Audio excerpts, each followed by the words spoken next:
Welcome back to the Salazar's Cars channel. In this video, we won't be talking about the S5. For once, we'll be covering something a bit different. This thing right here, this is my wife's RSQ8, and it's a 2021, about 30,000 miles on it.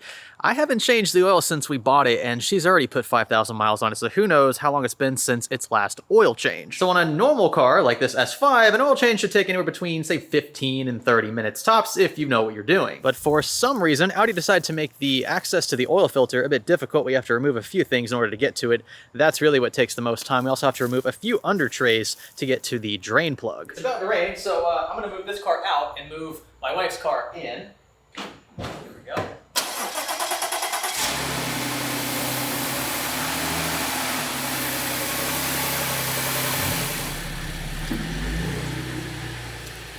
Yeah, we'll have to address that at some point. Not sure where that's coming from. It looks like around the oil pan. But like I said, we'll deal with that in a different video. Get a load of how this RSQ8 sounds when it starts up. So this is a V8 twin turbo, makes like 600 horsepower. It's definitely overkill for the wife, but she loves it. And now that she has this much power in a car, there's no way I could ever get her something slower.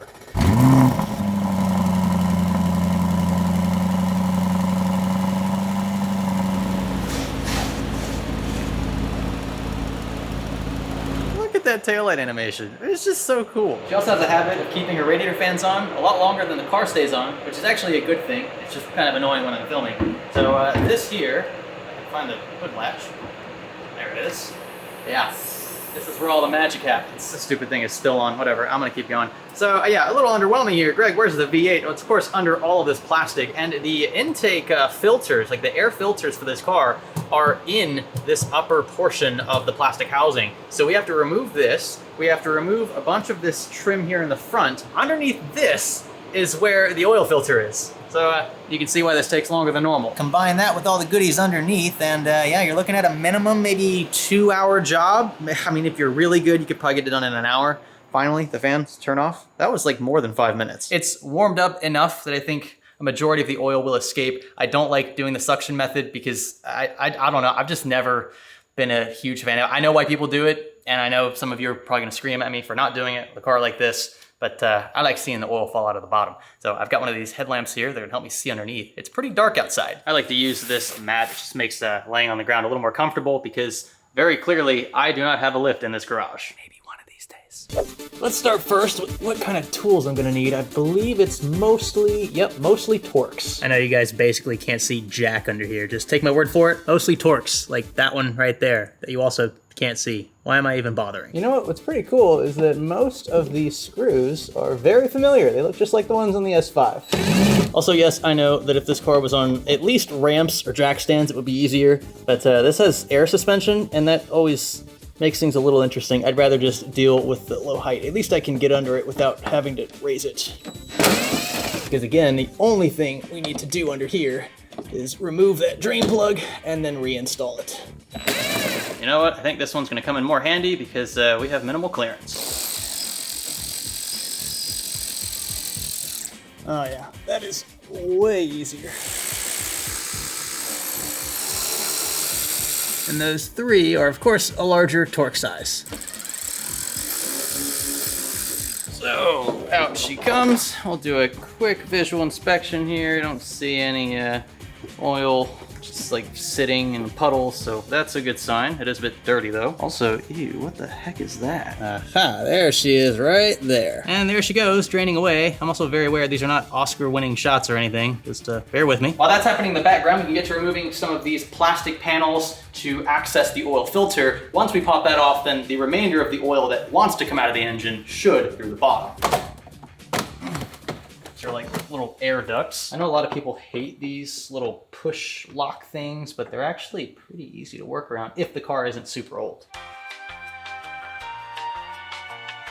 And now this entire plastic piece should pop out.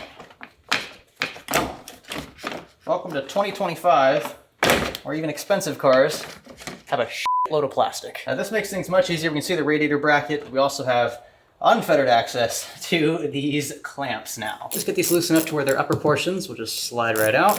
Is that enough? Yes, all right. And then I think it just, slides forward. You have to be careful because there's still an oil hose This is actually the oil fill port, and Audi thought it'd be smart to attach it to the engine below. Let's twist this. Right, and then we can lug it away. You get a better visual now for what the engine actually looks like, or at least the upper portion of it. So this is a hot V config. These are the turbos, literally, right here. I'm not gonna touch them because even though the car's been running for about 10 minutes, they are probably pretty hot. And catalytic converters, downpipes are right behind there. So it's supposed to be a little more efficient, quicker spool time and stuff because the heat wants to rise and there's like really short distances between the exhaust valves and the turbos, et cetera, whatever. But it does make things like changing oil a bit more complicated, especially if you want to be like Audi and put that oil filter right there. So we have to remove this brace, and then we should be able to get to it. I don't think we have to remove anything else. It's going to be a tight fit, but we can leave everything else intact. I know I should be more careful with these and probably not use an impact gun to loosen them, but it's just a cheap metal brace. Not the end of the world. It's not like a show car or anything. It'll be okay. There we go. And now she should lift right up.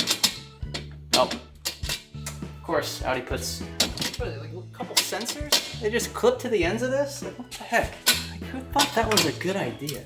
Also, Jesus, this thing weighs like probably 1 pound. I'm not even joking. What is this even doing? Some lovely individual before me torqued the absolute piss out of this oil filter.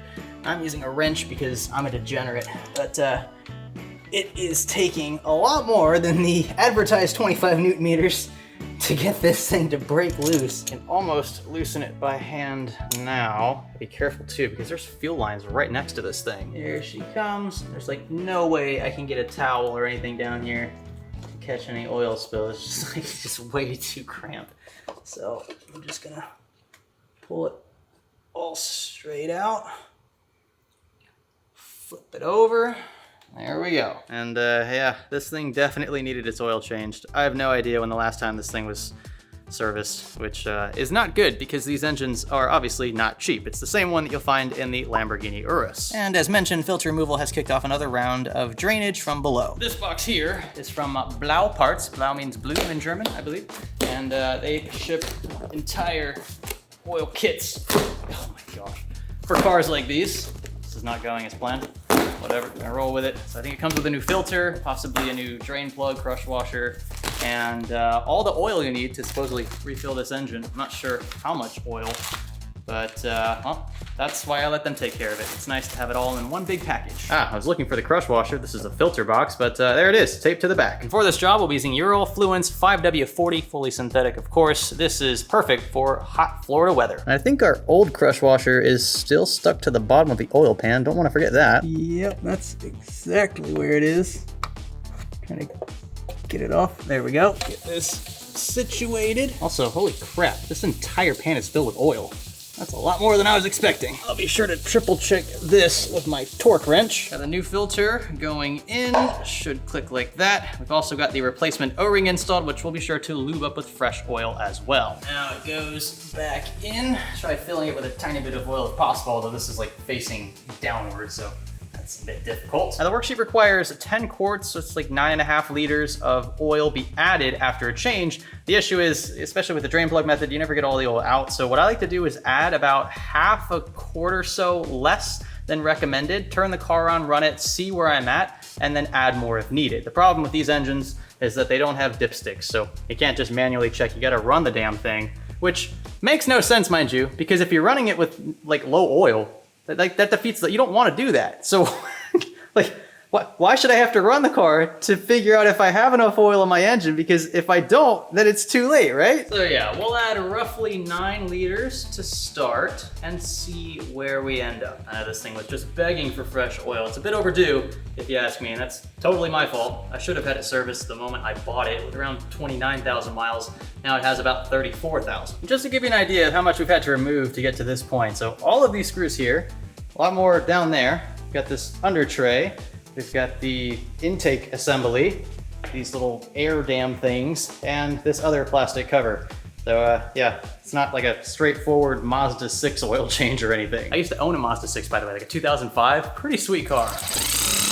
Now we just need to undo everything we just did. Also, sure you can hear, it is absolutely pouring outside. Now we just take care of remaining plastic. Don't forget these in the back either. Looks like the hood latch is good to go. And we'll wait till tomorrow to start it up and probably top off the oil. It is still pouring outside. It just doesn't make for a good video. Day 2. Now this is much more like it. Sorry, it's pretty early right now, but it's sunny and it's time to start the car. Make sure that everything sounds good, looks good. Shouldn't be any issues. It's just a simple oil change, or at least it should be.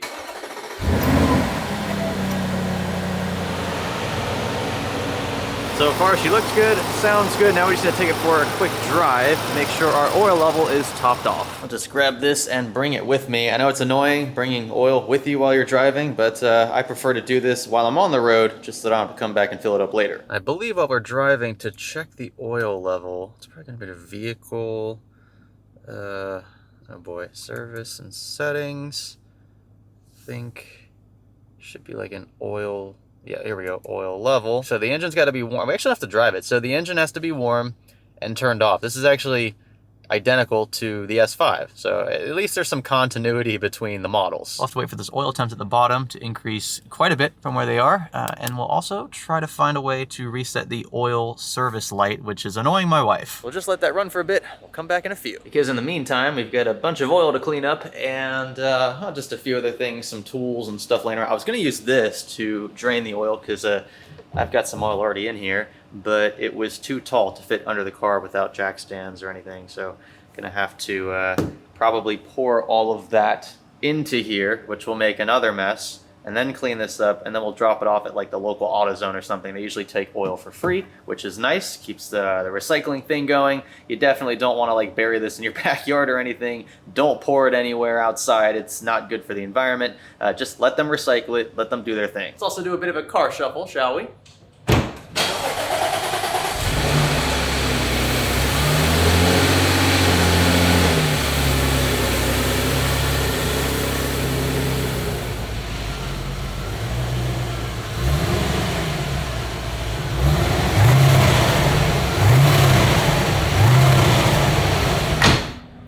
Man, I love this car. Recently got it detailed and ceramic coated, and that was probably the best thing I've ever done for this car. It's just, I mean, the water just glides off the paint. It keeps it very clean, very easy to clean if it does ever get dirty. And well, a PPF job on this would require like a custom wrap, custom cutting. It was gonna cost a lot of money, like 5 or 6 grand. That didn't really make sense when seeing the context of the value of this car, even with its extremely low mileage. So I just said, you know, I don't drive it very much. A ceramic coating will do. And yeah, like I said, it's like the best decision I ever made. I don't think ceramic coating snake oil. I just think that you need to know what you're buying when you buy it, because it's not going to protect you from like rock chips and things, but it does make cleaning a heck of a lot easier. And she's got a nice shine now. All right, so now let's see where we are with the RSQ8. We can turn the car off like it tells us to do. And I suppose, quick story while we're waiting on this car here. So I bought it for about $85,000 with like 29-ish thousand miles on it. Of course, it was intended for the wife and the kids, which is why we've got these like car seat rest things on it. It keeps the leather from getting creased by car seats. And she drives the heck out of this thing. Well, about 500 miles into our ownership, the entire passenger side bank of cylinders was misfiring. And I'm thinking, oh, okay, this is not good. Maybe we have like a bad high pressure fuel pump or something. Like, this is going to be crazy expensive. And this was before, mind you, I had started the car channel. So I wasn't keen on, you know, diving really deep into a newer engine like this. Well, it turns out it was just, I think it was a crankcase ventilation hose or something like that for that bank of cylinders. Looked it up on YouTube, and it was a super simple replacement. I had to pull off about as much as I did just now for the oil change, and the part cost me $100. Audi 100% would have charged $1,500, maybe $2,000. So I did it for 90% off, learned a bit in the process, and it took me all of about 2 or 3 hours. By the way, this oil change took about 3 hours, and that's without a lift or without jack stands or anything. Could have been faster, but it's okay. And would you look at that? We are pretty much topped off, folks. Oil level is okay. I'm hoping I didn't overfill it. I don't think I did. But again, this is why I don't ever put the full amount of oil that they give you, because not all of the oil that you drain actually drains. And even if you were using the suction method, you're not going to get all of the oil inside. You might get more of it, but not all of it. So yeah, we definitely made a good call, only adding about 9 liters of what we were given. And well, it's an Audi engine, so it's probably going to burn oil in the next 500 miles anyway. Now I have this OBD11 tool. It just plugs into your OBD2 port, and it has been a phenomenal tool for this car. But basically any Volkswagen Audi product, I recommend you get this if you want to tinker with your own car. It's only about $100 or so. You can get the Pro version, comes with additional features, which I needed to recalibrate the adaptive cruise control in this car, which was the other issue it had. You simply plug it in down here, and with the car in accessory mode, I can connect to it via my phone. So under dashboard and control units, we've got, let's see, I think it's adaptation, and we should see oil, time since last service. Okay, so yeah, resetting oil service, there we go. I think we can reset like, whoops, like this. There we go. And it should be that simple. I say that, but you know, it's an Audi product. Let's try this again, I suppose. All right, my key is dying. What else is new? And yeah, it looks like that oil service light is gone. That's great. I mean, that's the other thing she was complaining about. She saw that every time she started the car. So yeah, that's simple. With, again, the OBD11 thing. They're not sponsoring this video, but this is a sweet product, I gotta say. I mean, if you own Volkswagen, Audi, anything this supports, get one. If you're a DIY kind of guy or gal, it will save you a ton of time and a ton of money. So that's about all for this one. Just goes to show you, I mean, even a nub like me can change the oil in an expensive car like that and save several $100s, so you don't have an excuse. My recommendation is to find yourself a sweet online store that sells entire oil change kits for your make and model. It just makes it easier. You don't forget anything if you make a trip down to the hardware store for an oil filter and whatever else, and you'll be good to go. Thanks for saving several $100s with me, and I will catch you in the next one where I intend to take this thing out and drive it.